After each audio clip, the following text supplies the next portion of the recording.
So as described everybody, this is one of the flats. So this one here, I actually bought an auction. Now, one of the things that I did was I tried to be a bit savvy about the purchase of it, because I came round to see it. It actually just went on Rightmove, but it was one of those ones, you know, you always see and it's mega cheap, but then it says, you know, sale auction or something or other, and then there's always the details of the auctioneer below, and you know, you can't get a normal mortgage on it. I was fortunate enough to obviously have the access to the cash in the first place, but what I did notice in the particulars was the solicitor that was dealing with the flat actually was a solicitor that I'd worked with before. So I contacted them, and I appreciate they can't kind of put me, give me the phone numbers and things like that, but what they can do is put me in touch with their client. What happened was that they put me in touch with their client rang me, and I made an out of auction offer. So there's nothing to stop you doing that. Obviously the auctioneers are not too best pleased because they're hoping to get maximum price because they get some form of commission on it. But at the end of the day, I want to try and pay as little as possible for the property as I can. So that's why I did that. So we agreed a sale price, which was around the asking price for the property, to be honest. I'll put all the figures up at some point in this video. But essentially that allowed me to shortcut the auction process. The buyer, which is me, obviously has got themselves a good deal. The seller has sold their property even quicker, which was one of the conditions of sticking it into an auction. And there we are, we've ended up with the keys to the property. Now obviously it needed some work doing to it. And also another thing in the UK, you have to have what's called a lease on the flat. So you don't actually own the physical flat. What you own is the leasehold title or the right to live in the flat. So essentially it's a bit like a really, really long letting agreement. So like a 12-month AST, but for 99 years, 125 years.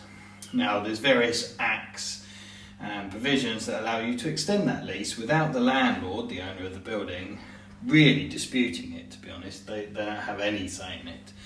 So that has to actually be done before you purchase the property. So I made sure that the auctioneers and the various solicitors involved in the rest of it were aware that that needed to be done, because unfortunately this particular flat had quite a short lease. That's really why they were selling it at auction, to be honest. Which means you can't get a mortgage on it, or you can, but they're really specialist products, and then they kind of sting you for the actual interest rates on them. You know, you can be paying 6, 7 or upwards % sometimes for specialist mortgages. So I extend the lease, we've done the place up, looks lovely, get a tenant in here, get it cash flowing. I own it for approximately 6 months, and then I can remortgage the property from most normal lenders and draw out the money that I've put in, plus there'll hopefully be a bit of profit, and I've got all my cash back out the deal. Now the tenant obviously will be paying rent and it will be cash flowing. So there you go, that's how you get your money back out of a deal. Now I appreciate that in essence that's lucky for me because I had the cash to do that, but there isn't any reason why these deals aren't out there on mortgageable properties or stuff that isn't in auction. You just need to find it.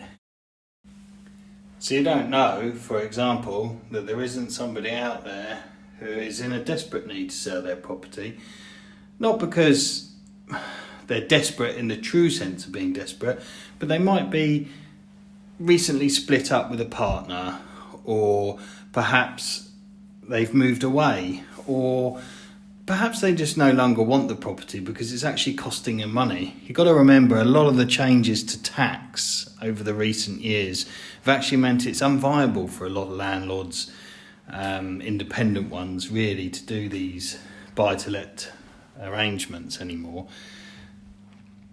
So you don't know where the deals might come from. Anyway, here's a little tour around the flat. As you can see, all nicely refurbished. Bit of work to do on the kitchen here. The guys will be in the week doing that. Lovely new nice carpet all throughout, all painted white silk. I tend to paint them white silk because it's easier to clean. These are eco-friendly ceramic heaters, so they should keep the cost of running the place down, because you don't want the tenant to move in and find out that it's too expensive to live here and they need to go elsewhere. The carpets as well, just to touch on those, they are bleachable and fully cleanable. So basically, if you can't get the stain out, the manufacturer will come. If they get the stain out, they charge you. If they don't and they have to replace the carpet, it's free of charge, and that stays in place for 10 years. So they're pretty good carpets.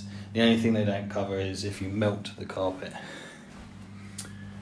Obviously this particular flat's got lovely nice views. It's a development in Peacehaven, East Sussex, which has this sort of pond arrangement in the middle. It's nice. I used to actually live in one of these flats with my kids, and we used to go feed the ducks and things like that. Nice modern bathroom as well, all fully cleaned, refurbished and so on. And ample storage space, 3 storage cupboards, large ones, and then a massive loft, and then also a garage. So I thought I'd film the rest of this video back at the office here.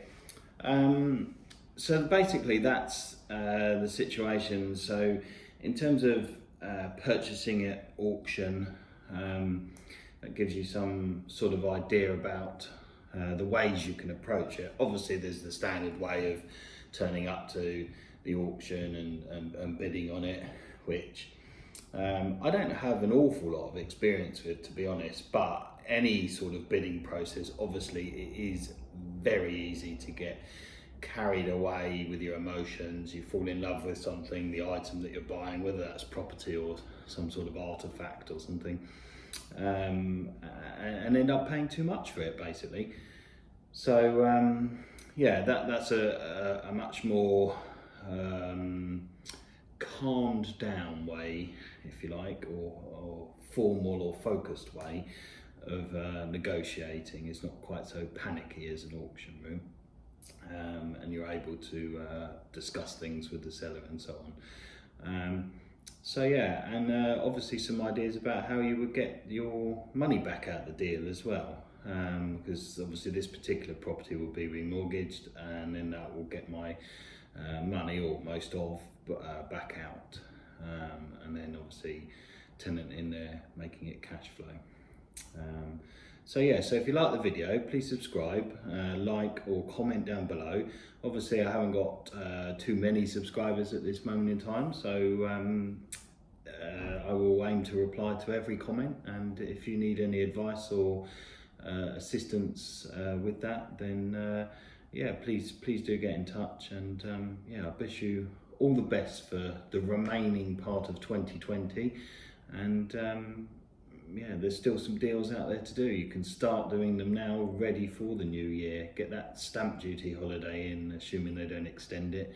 So yeah, now is the time to start looking. Even if nothing comes, you've got to spend the time. It's a slow burner, but you'll get there. So like and subscribe, and see you next time.